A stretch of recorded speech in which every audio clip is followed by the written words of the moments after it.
Hi there, I'm back and my starter is bubbly and it's doubled in size and I'm really excited because it's excited.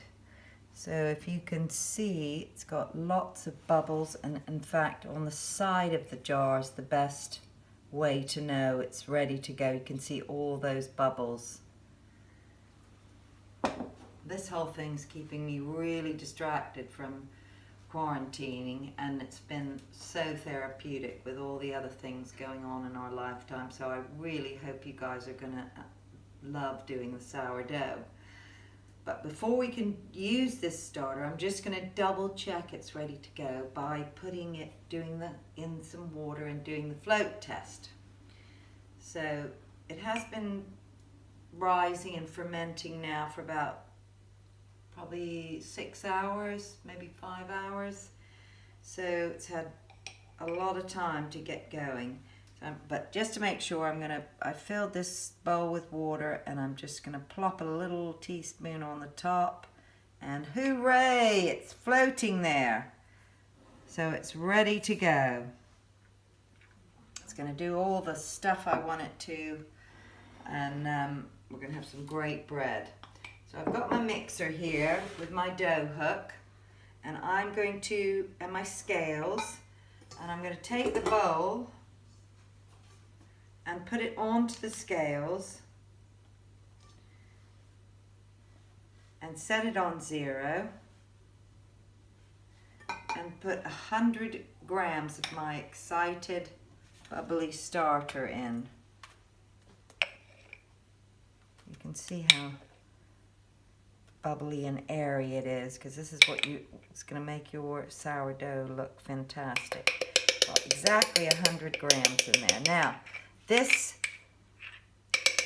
jar I'm going to put back into the fridge, because I'm not going to bake now for about 3 or 4 days. So I'm going to give it a rest in the fridge, and it'll slowly continue fermenting, but at a much slower rate.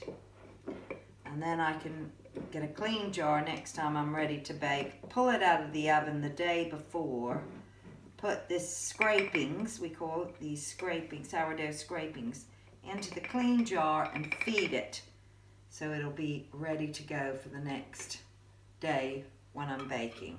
Okay, so I'll loosely put the jar on because it needs continued oxygen when it's in the fridge, and I'll put it on the shelf and leave it there to the day before I want to bake. Okay, so I've got my 100 grams of excited starter in here. I will put 300 grams of room temperature water in with it. And then I'm going to turn the mixer on and just give it a little bit of a mix. If you want to add a tiny bit of boiled water so it's even warmer, it'll get going even faster, your loaf of bread. Okay, and then just mix that together. Get some of that fermented dough all mixed with the water. And then I'm going to put it back on the scales and set it to 0 again. And I'm going to put 450 grams of flour in. Now I'm going to mix this. I like using this 6-seed bread flour. This is a spelt flour, organic white flour. So I'm probably going to put about 300 grams of this in. And then the rest I'll put the 6-seed flour in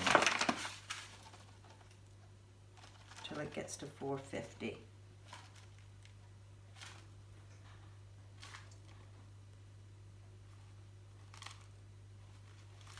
Okay. Then I'm going to put 8 grams of salt in. So set it back to 0.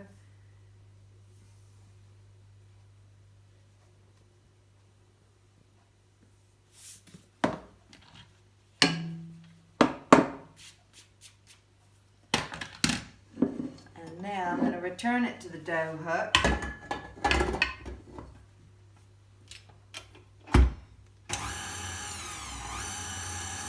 let it all mix together.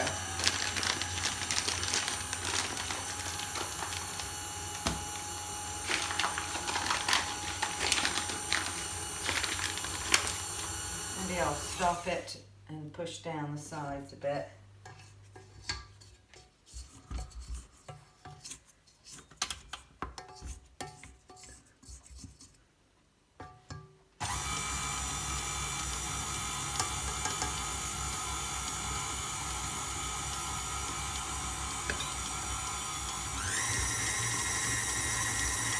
Speed it up, because that'll give it a bit of a knead anyway.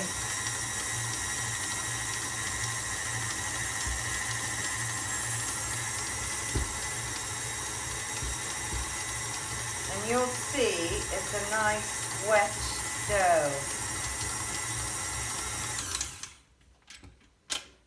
Okay, so it's a nice stretchy elastic dough. It's not like normal bread. Normal bread dough is much drier. Okay, so I'm going to clean off my dough hook, and I'm going to now let this rest for 30 minutes. And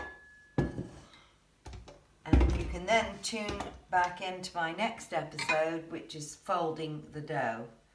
Okay, so we'll put our shower cap on the bowl. I find these really handy, these shower caps. Okay, we'll leave that for 30 minutes and then we'll get on to the folding. See you later.